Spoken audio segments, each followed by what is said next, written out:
Good afternoon to all of you. I think product design students are here. Okay, so we maybe for 2-3 minutes, if you have any doubts, questions, you can have a look at the notes and you can ask doubts.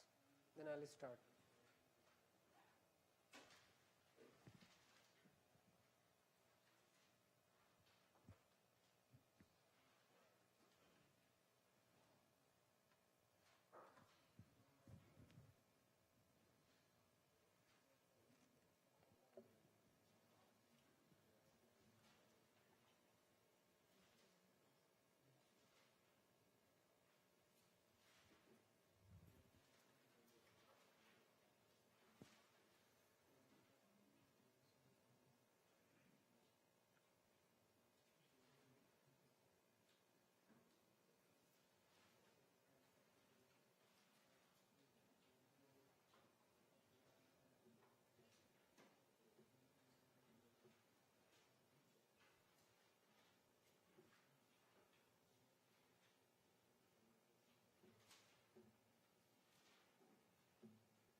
In the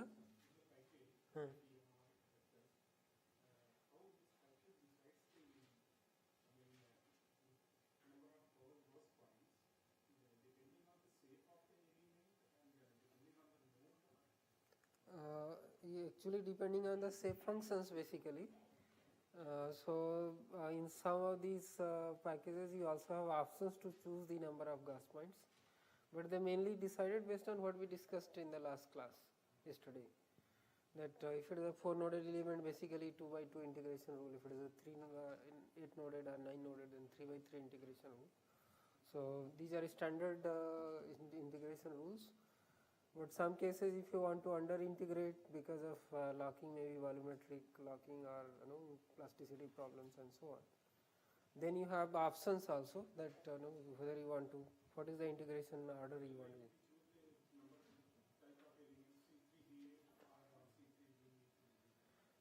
Yeah, so once you choose 8 noded, it's basically integration rule is based on 2 by 2 by 2 is the standard rule for 8 noded 3D solid element. But sometimes you have options. You can also go for basically 1 by 1, that is 1 point integration rule also. So, but unless and until there are some problems expected like locking and so on, for if it's a 8 noded 3D solid element, it is 2 by 2 by 2 integration rule. If it is say 20 noded, then it is 3 by 3 by 3 integration rule for solids. The same logic.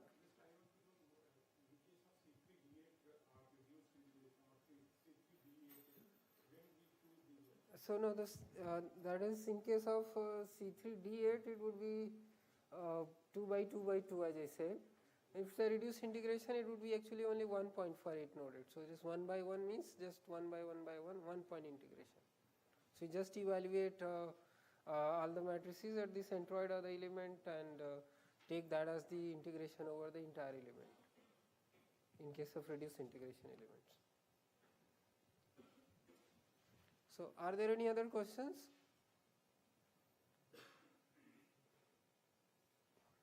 So actually the question which was asked here was about there are different kinds of elements.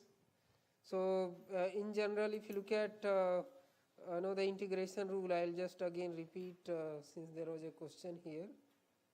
Integration rule. So essentially one is that by default it is standard is to use Gauss quadrature numerical integration. So all these packages, and also when you write your codes, it is computationally more efficient to use Gauss quadrature rule. And even if suppose you want to evaluate for 1D elements, if it is a 2 noded element, that means the shape functions are actually going to be linear in xi or eta coordinates. So in fact in this case, as far as the evaluation of stiffness is concerned, actually 1 point integration rule would be sufficient. So you can just go with 1 point integration rule.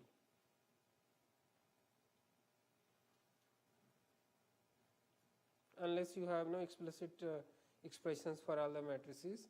If you say for example a 3-noded, then you will have now the quadratic shape functions are linear, their products would be quadratic. So you when you look at the shape functions are going to be quadratic, their derivatives are going to be linear in x or xi, and when you multiply two such derivatives of the shape functions, you will get again quadratic. So highest power of xi or maybe x is 2, so 2 plus 1 by 2 approximated to next integer, that is 2-point integration. So you will use 2-point integration.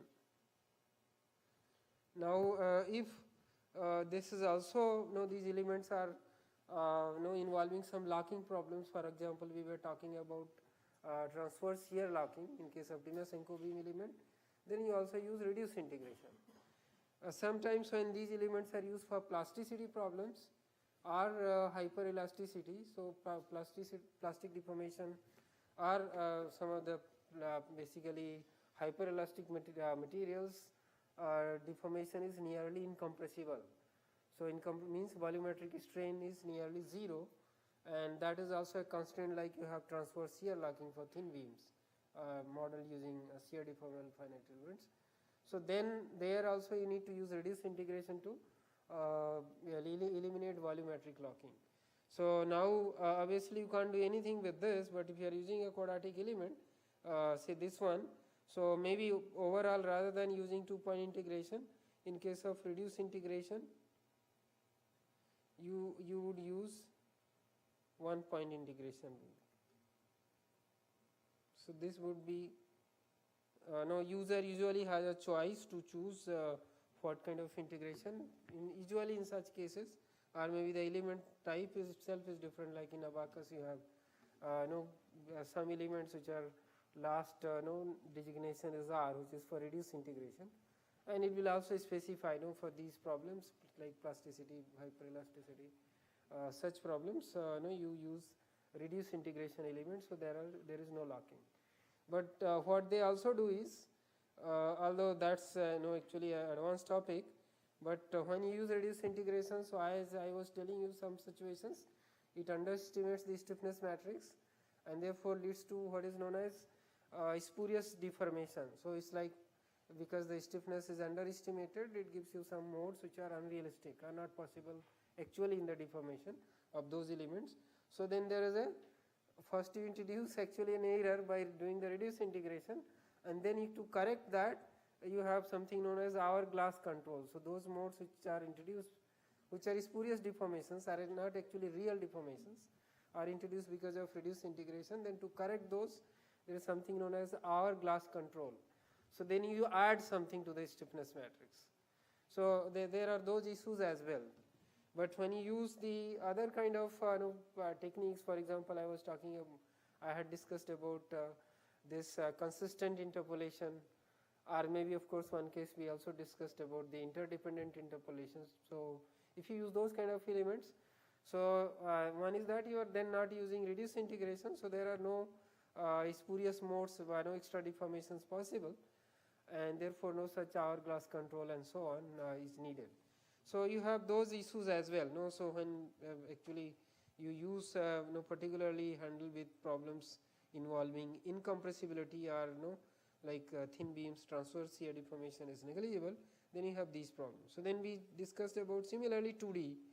So by default what you do is, if there are no issues, if it's a 4-noded element, you basically use 2 by 2 integration rule. If some quantity is to be controlled, for example locking, then you would use 1-point integration. So in this case, the reduced integration, I'll just write Ri, would be simply a 1 by 1 integration. That is actually only 1-point integration. And obviously we have also discussed that ideally this integration rule is sufficient if the element shape is actually a rectangle. So if when the element deviates from this, becomes more and more quadrilateral with either too small included angles or too large included angles, so even this will not be sufficient. So I know one has to again use higher integration rule, but usually the softwares do not have that option. But if you are using mesh control properly, so it will tell you that these are the elements which are having very poor shape, they are not satisfying the shape requirements. So you need to change those elements, or sometimes if they are few in numbers, you may leave those, but the results in the vicinity of those elements and in those elements themselves would not be accurate, particularly the quantities which are evaluated by differentiating the field variables, say displacements, temperature and so on. So this is what we discussed. So maybe it is not that for the entire stiffness matrix you use reduced integration. Sometimes part of it you fully evaluate using full integration rule. Part of it, for example, if it is a plate bending problem where you are considering transverse shear deformation, so the bending strain energy you might evaluate, or bending stiffness contribution you might evaluate using full integration, whereas the transverse shear stiffness matrix is evaluated using reduced integration. So this is like that. Similarly, you have 8 noded, then that is what we had discussed, that you use 3 by 3 integration rule, and reduced integration could be 1 point, 1 by 1, or depending on what kind of problem you are handling. So the reduced integration could be 2 by 2 or even sometimes 1 by 1, particularly hyperelasticity and plasticity problems you could also use 1 by 1, because sometimes this may not eliminate locking, so then you further just use 1 point integration rule as well. So this is similarly in the 3D you have, although we have not so far discussed the 3D finite elements, even 9 noded also, of course you would go with the same 3 by 3 integration rule. So now the 3D elements when you are talking about, although the formulation is straightforward, but suppose 3D you can have, and as I already mentioned to you, that you can always from the quadrilaterals you can generate triangles, and from hexahedral elements you can always generate actually tetrahedrons by collapsing certain nodes. So if it is only having nodes at the corners, so it's 8 noded element, and for this case when you assume the approximation for the displacements, it is going to be basically trilinear in 3 natural coordinates, xi, eta and zeta, let's say. So standard will be 2 by 2 by 2 integration, but the reduced integration would be again 1 by 1 by 1. So 2 by 2 means you are evaluating this is B transpose C into B at 8 points, because 2 into 2 into 2 there would be total number of 8 Gauss points within the element. When you are using 1 by 1 integration rule, this is actually 1 point within the element. So then you just evaluate B transpose C into B only at 1 point, and that gives you estimate of your stiffness matrix of the element. So this is again based on the order of interpolation. Now if you use the let's say a 20 noded or even 27 noded hexahedral element, brick element sometimes, quite often is referred to as brick element. So for this case means you will have actually corner nodes, so these are 8 nodes, and then you have mid side nodes, so all these mid sides will have nodes here. Since there was a question asked, so I just wanted to clarify that. So this is and then of course the face center. So how many we have right now? 8 and plus on each edge. So these are 1, 2, 3, 4, 5, 6, 7, 8. So 16 and plus 4 on the faces. Is that right? So I think I missed anything. So you will have one here.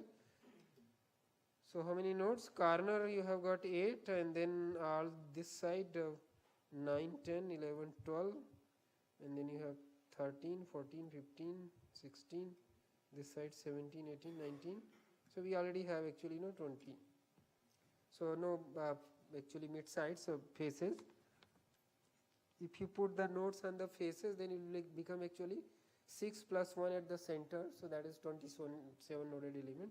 And for this you will use the integration, because whatever variables are there, they will be interpolated with quadratic variation with xi, eta and zeta, 3 natural coordinates. So you will use, as a full evaluation of the stiffness matrix, you will use 3 by 3 integration.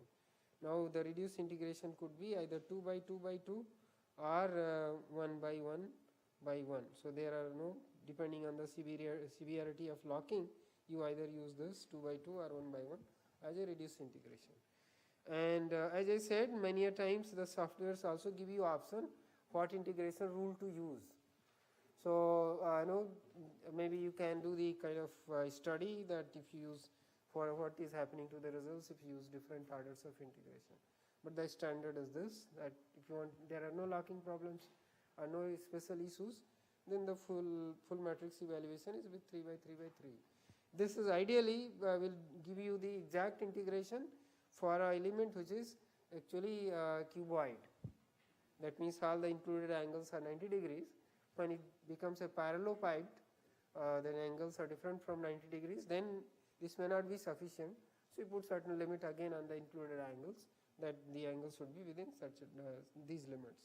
So like in a package like Abacus, they have elements in two categories, something without just D, like C3D8 and C3D8R. So D8 means there is no reduced integration in that. So three-dimensional continuum element with 8 nodes, and R means there is a reduced integration. You can go through the element details in the package, and you can see what is the integration order it is using and for what situations it is recommended.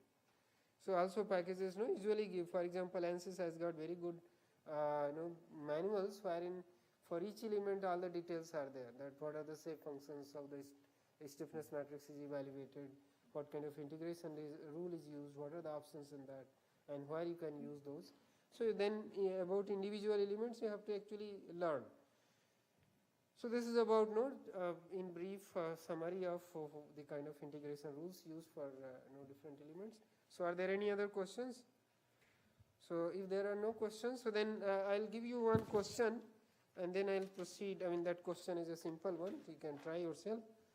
So this is just if you have a odd shape of an element, what happens? So let us say that we have an element, this is x and this is a y axis in the physical coordinate space. So node 1 in the physical coordinate space is here, and say node 2 is here, that's on actually y axis.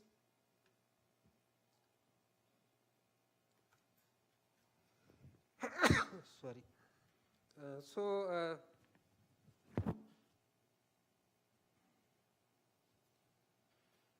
The element is like this, 1 to 2, and then 3, and then this is node number 4.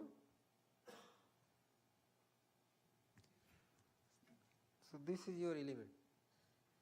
This is in the xy space, and obviously I know you are mapping this to the natural coordinate space where it is square, and this is your xi and eta. These are the nodes.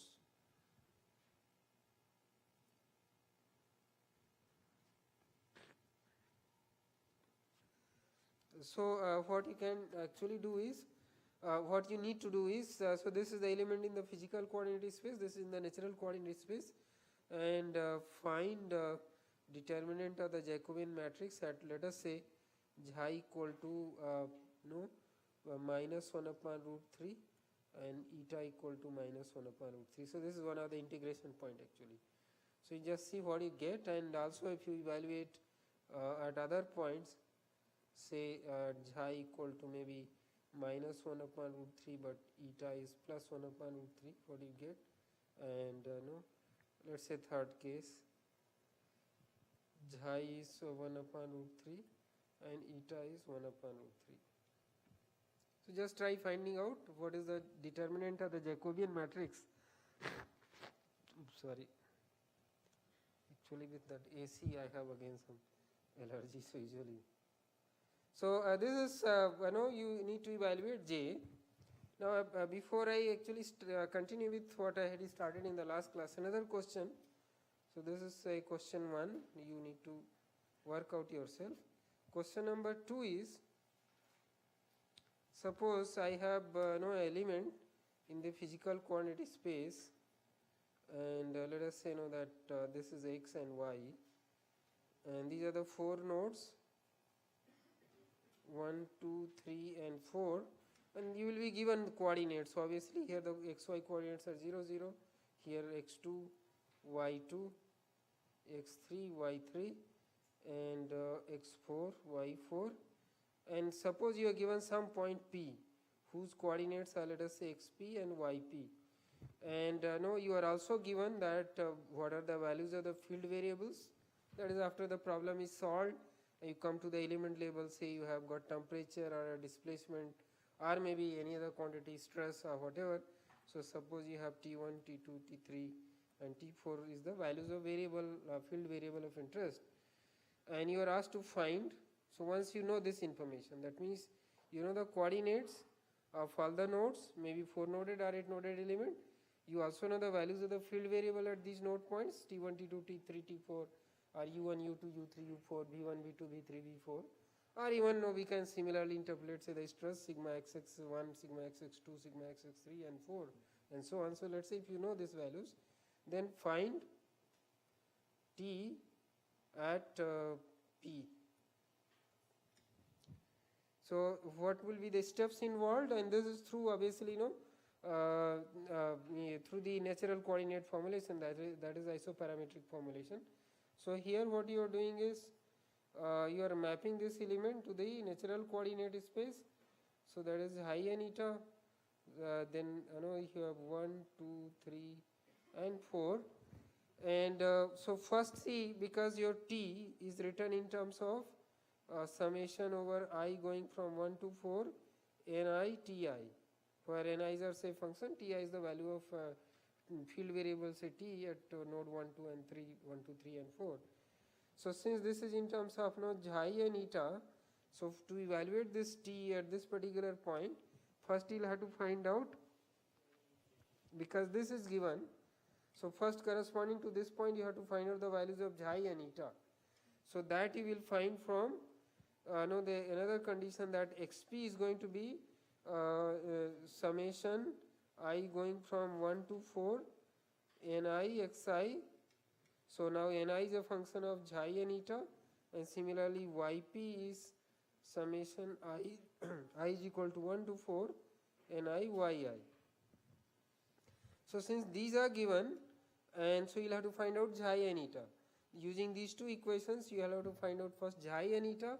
Once you get the values of high and eta, then evaluate the say functions at that point, and then you put them here when you finally put in this expression and evaluate T at the point of interest. So sometimes because the element, if the element shape is actually rectangle in the physical coordinate space, then this solution is easier, because x is linearly related to high, y would be linearly related to eta. So you can solve easily.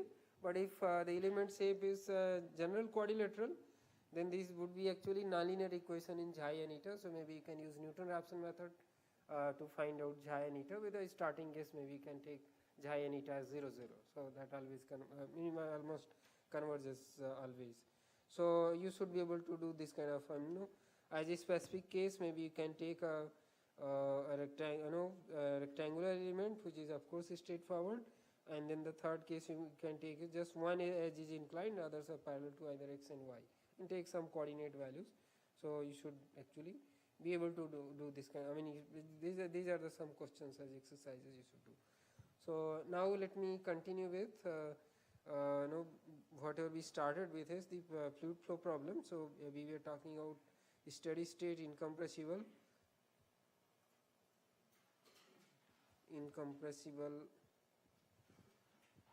flow problem.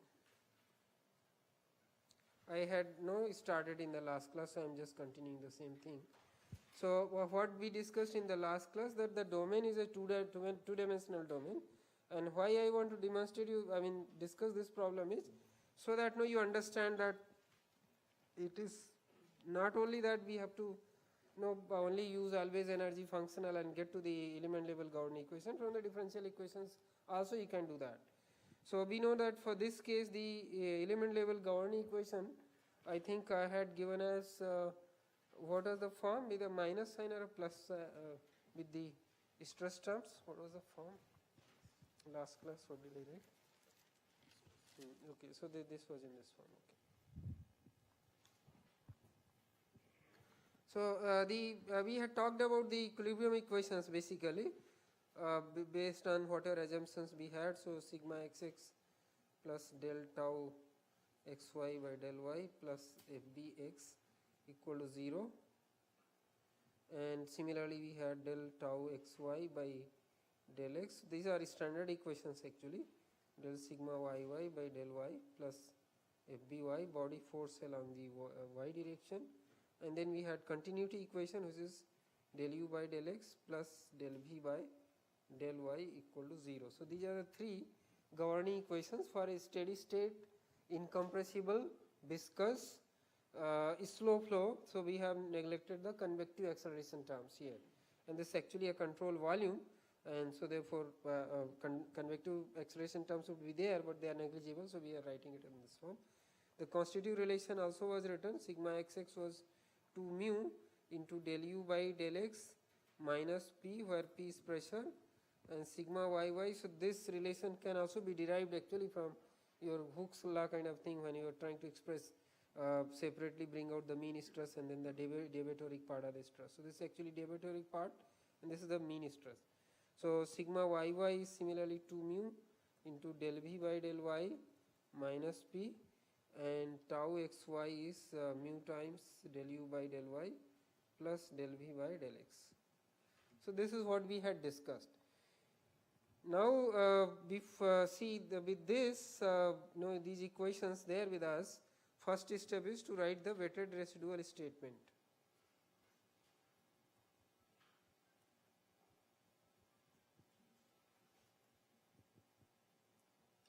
So weighted residual statement, in general you might have to use different weight functions for the different equations. We will discuss that how. See, this essentially comes from the summation of forces along x direction. This equation comes from the summation of forces along y direction, and in x direction we have the velocity u, along the x direction velocity u, y direction velocity v, and this is a continuity equation which is actually something coming from conservation of volume. So when you want to write the analogous work, or in this case actually power, because the variable involved are kinematic variables of velocities. So to get the power from this force balance, you need to multiply it with the variation in velocity along x direction. So the weight functions for this will come from interpolation of velocity along x direction. This comes from the summation of forces along y direction. So to get the power, you need to multiply this with the variation in velocity along y direction. And now what about this, the third one?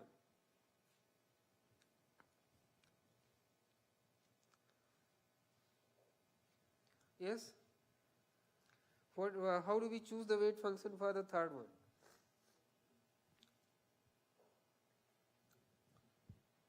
This is, as I already said, this is coming from the conservation of volume. So this quantity is a volume like quantity. It's essentially conservation of volume. Yeah. So the weight function for this will come from actually variation of pressure. So that pressure into volume again gives the essentially work or power in this case, because these are velocities, u and v are the velocities.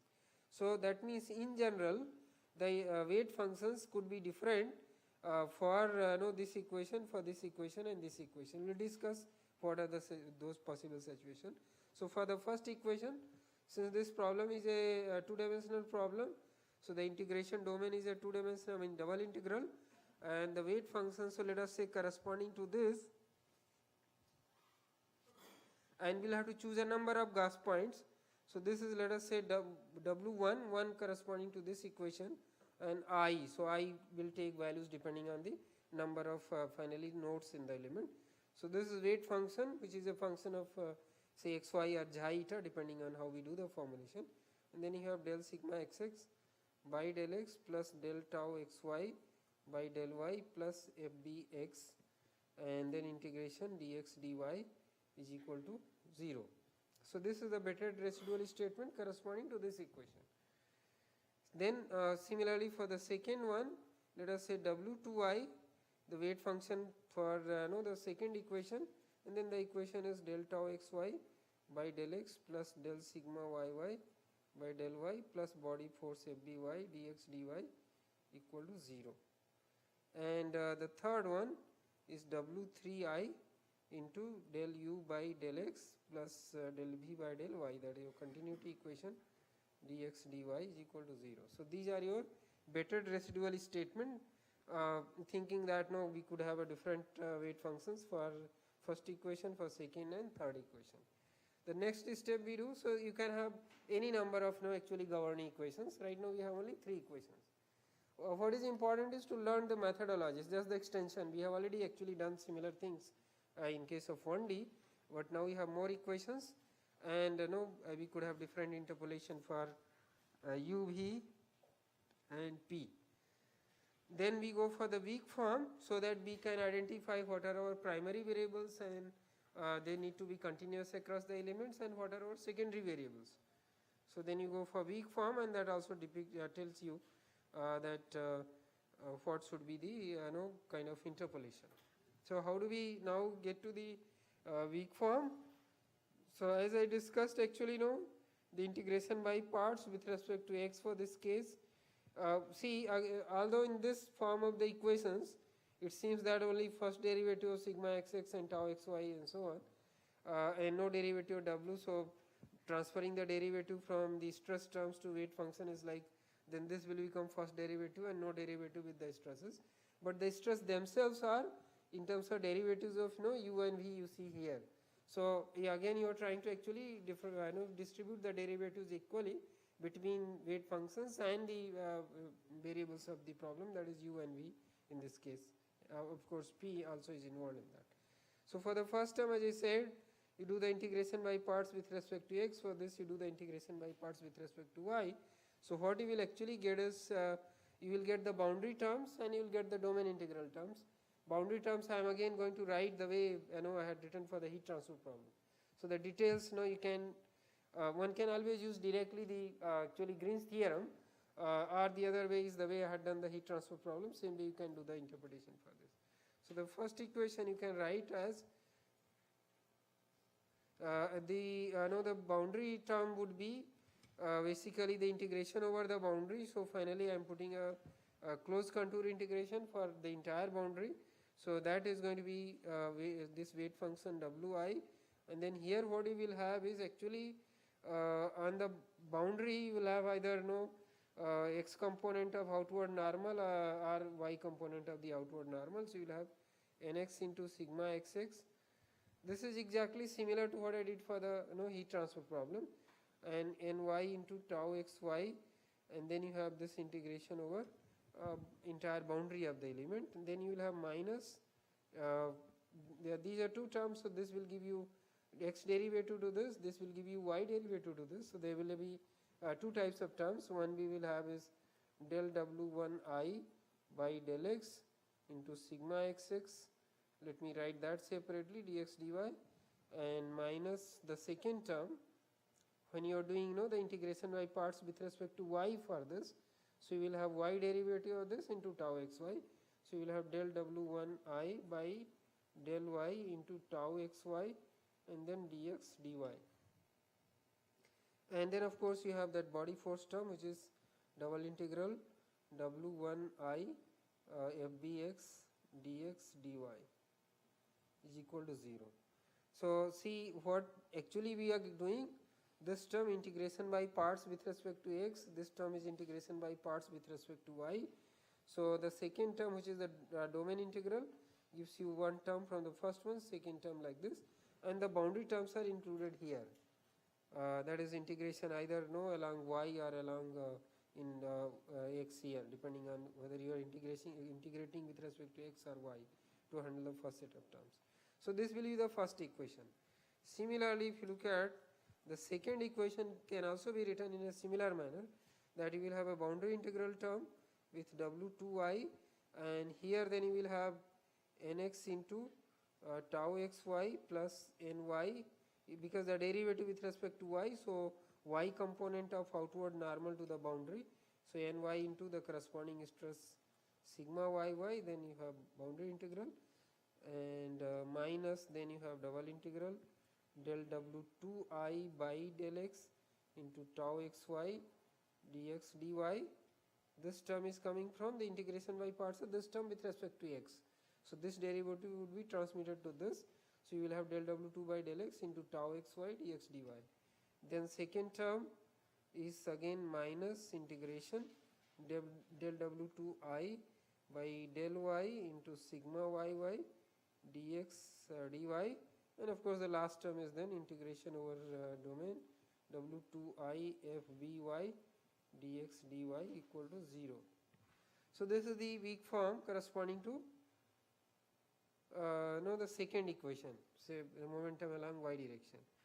The third is the continuity equation, and as we see already this equation is written in terms of the variables u and v, and their derivatives only of first derivative.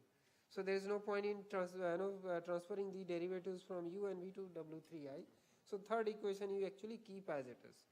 So third equation is w3i del u by del x plus del v by del y. This is like your volumetric strain dx dy is equal to 0. So this you keep as it is. So this is what is your weak form of these equations. Now what do we observe from these boundary terms? That because this w1i is coming from the kind of, as I already told you, a variation of u. So if you look at your primary variables, what are your primary variables here? Yes, from this because this is from the momentum along x direction, so we replace this with u, so that will give you actually the form of primary variable. So one primary variable is going to be u, and this is from the second momentum equation along y direction. If this is coming from momentum along y, so if we replace this by v, the corresponding kinematic variable, so that's another primary variable. So now we identify u and v, the velocities along x and y direction, to be primary variables. And what are the secondary variables, corresponding secondary variables?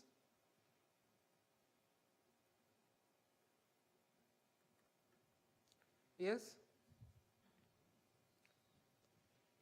Actually this. And this, so the first corresponding to u, what you have is usually called this as traction component along x direction. So this is in fact your t and x, which is sigma xx into nx plus tau xy into ny. That is corresponding to u, and corresponding to v, what you will have is t ny. If you you can use any other notation. So this is tau xy into nx plus sigma yy into ny. So your primary variables are u and v. Secondary variables are basically these tractions, traction components along x direction, traction component along y direction. There is you have the certain distributed tractions acting on the boundary of the domain R element. Now if you further look at it, so what it is saying is that u and v are the primary variables, and in the domain integrals, if you look at the highest derivative of u and v, so now sigma xx is 1, wherein you have derivative of u, which is 2 mu into del u by del x minus p. Tau xy is of course derivative of u and v with respect to y and x. Similarly, in the second equation you have here tau xy, again derivatives of u and v with respect to y and x, and here sigma yy derivative of v with respect to y, and but p is there as it is without any derivative. So you will find that in the first two equations, rather in all the three equations, highest derivatives of u and v are only for first order derivatives with respect to x or y, whereas p there are no derivatives. And also we see that u and v are primary variables, whereas p is actually coming in here. Sorry, just a minute.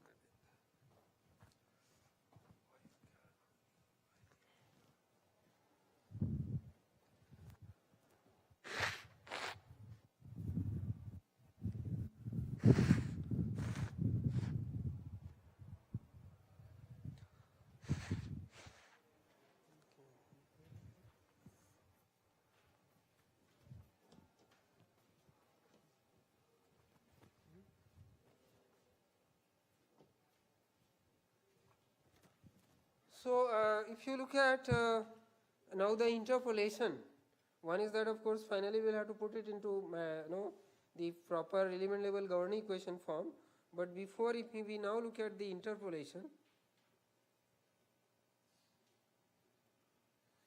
So one is that u and v are highest order derivatives of u and v are present in the equations are first order derivatives with respect to x and y.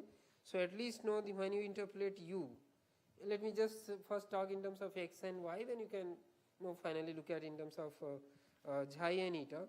So because highest order derivative is first derivative, so you can take it as like a0 plus a1x plus a2y. So this is what is minimum interpolation of the variable u is needed, which gives you a non-zero derivative of u with respect to x as well as y both. And similarly for v, you can have b0 plus b1x plus b2y, so that this also gives you a non-zero derivatives of v with respect to x and y. And but what about p? P is the third variable which is involved in the problem. What should be p? I mean minimum. What is the minimum requirement on p? A constant. So maybe you can take it as actually just a constant c0. That this is the minimum required thing. Another thing is u and v are actually primary variables, whereas p is actually coming in the part of the secondary variables sigma xx and sigma yy. So u and v need to be continuous across the element, whereas p need not be continuous across the elements. So suppose if you want to think of elements in the physical coordinate space, let's say a triangular element. So if you want to think of solving this problem using a triangular element, so what you can have is actually minimum is, because here we need at least linear term in x, linear in y, and also a constant term for the polynomial to be complete.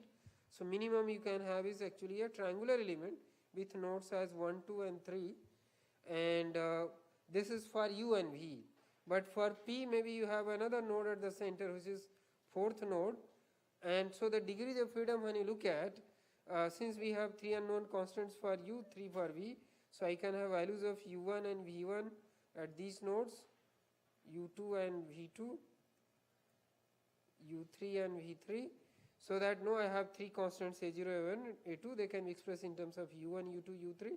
Similarly, b0, b1, b2 can be expressed in terms of v1, b2 and v3. And p you will have only one degree of freedom here, say call it as p4. So p is constant now within the element. So you assign just some node, let's say at the centroid of the element, and call that as fourth node, where you have only pressure as a degree of freedom. So now see at the corner nodes you don't have pressure as a degree of freedom.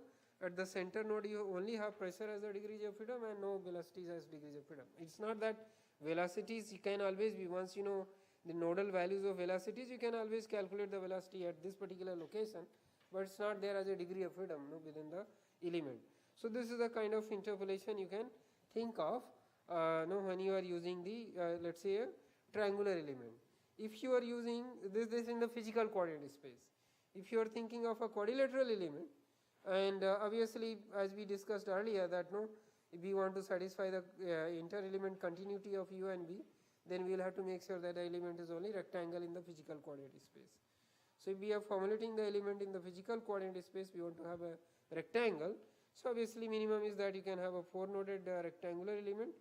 So again in this case what you will be doing is, so these are the 4 nodes 1, 2, 3 and 4. Now again since you are adding one extra node, so you will be adding one more term here, say a3xy here, b3xy, and for the pressure, see you can still keep the pressure constant within the element, because at the centroid of the element.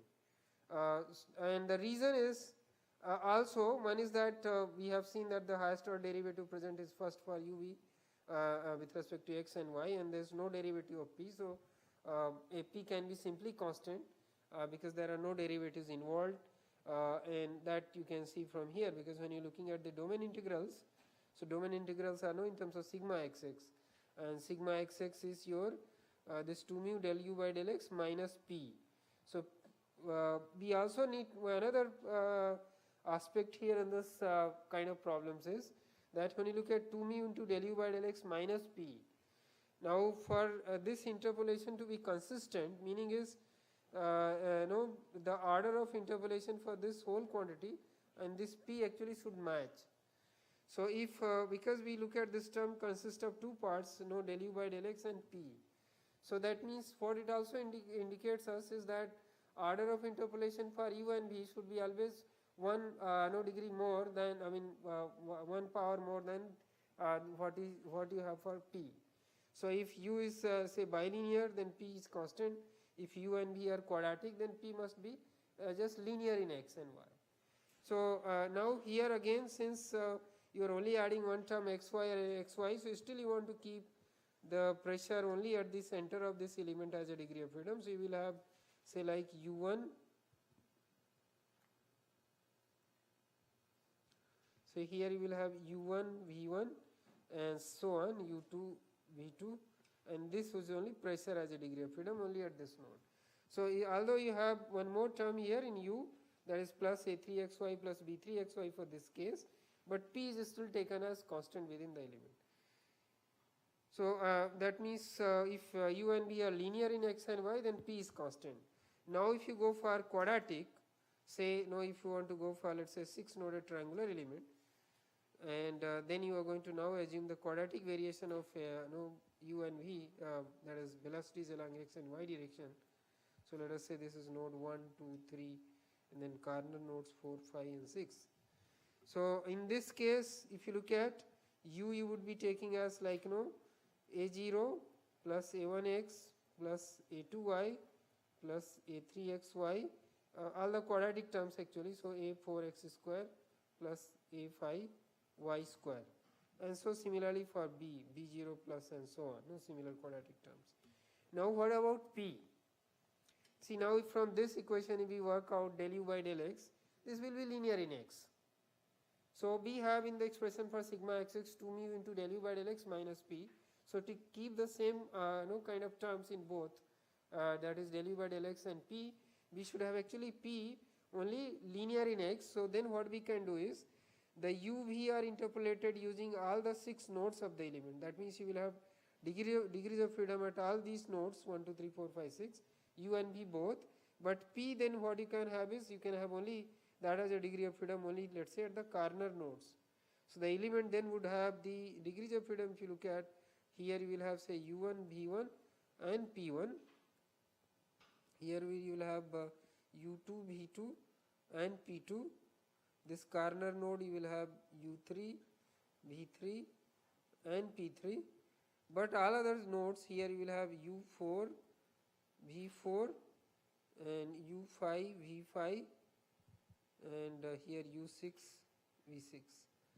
So now in this case what you are having for p, just a linear approximation. So c0 plus c1x plus c2y, and actually many a times if someone knows the standard finite element formulation and know the equal order interpolation for all the variables, so you may not get the correct prediction of particularly the pressure field in this. So this is here because it's an incompressible flow, so continuity equation is del u by del x plus del v by del y equal to 0, which is actually giving rise to, if you use the equal order of interpolation for u, v and p, that gives rise to what is known as volumetric locking. So to minimize that, this is a consistent interpolation, that is interpolation of p is one order lower compared to the interpolation of u and v. So if you are using a 6 noded triangular element, you can have a quadratic approximation of u and v, that is velocities, whereas linear approximation for the pressure.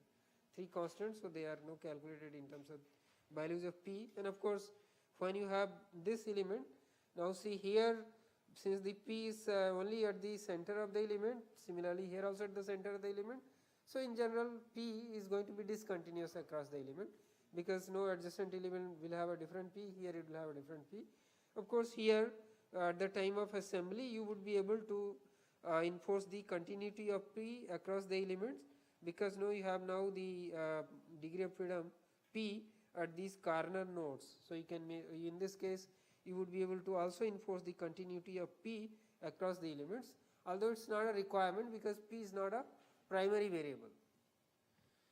So this is similarly you can think of now 8 noded rectangular element. in the physical coordinate space. So here I want to tell you that no, sometimes you will have to choose the interpolation for different variables differently, then only you will get the accurate results, otherwise you won't, because of the locking problem. So for example, now we have an element in the physical coordinate space, say x and y, and these are the nodes 1, 2, 3, 4, mid side nodes 5, 6, 7 and 8.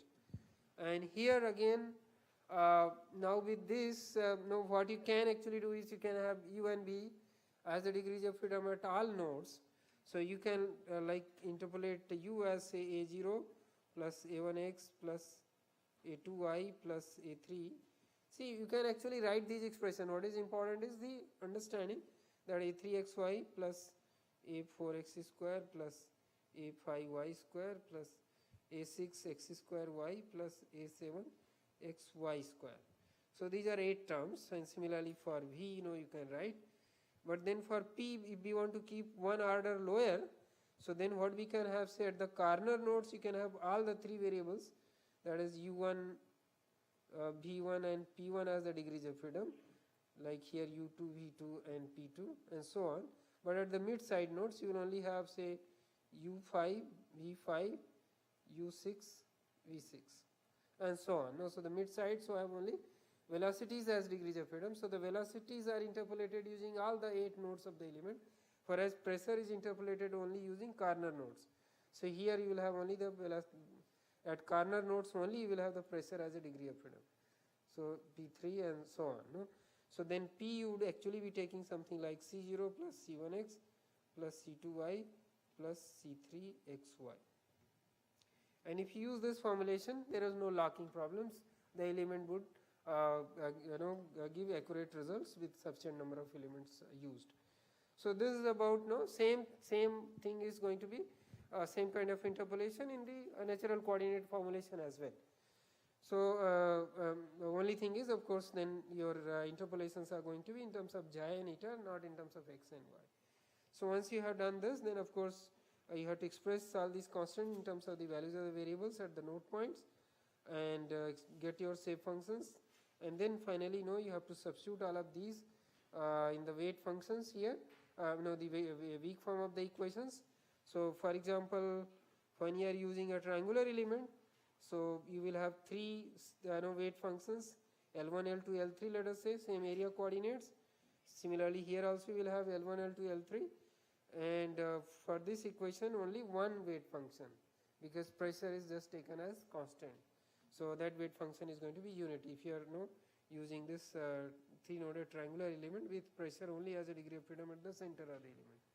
So then your Wi's are going to be, say for this particular case, Wi, it would have 3 values, that is L1, L2 and L3, because this will still result into same kind of area coordinates which we had discussed. And similarly your W2I will have 3 values, L1, L2, L3, because U and V are interpolated in a similar fashion, but W3I will have only one value, I equal to 1, and that would be equal to unity, a constant value, because I know that just a constant, W3I would be equal to 1. So third equation is just integral del v by del x plus del v by del y dx dy equal to 0. So with this, first equation will give you ultimately 3 equations. This will give you 3 equations with 3 weight function. This will give you 1 equation. So total would be 7 equations, and there are 7 degrees of freedom for the element as a whole, because u1 v1, u2 v2, u3 v3 6 plus 1 this p 7. So if element has 7 elemental degrees of freedom, you must have 7 elemental equations, and that is how you get actually. So I think maybe little bit more on this I will continue after your minors, and then I will discuss about 3D.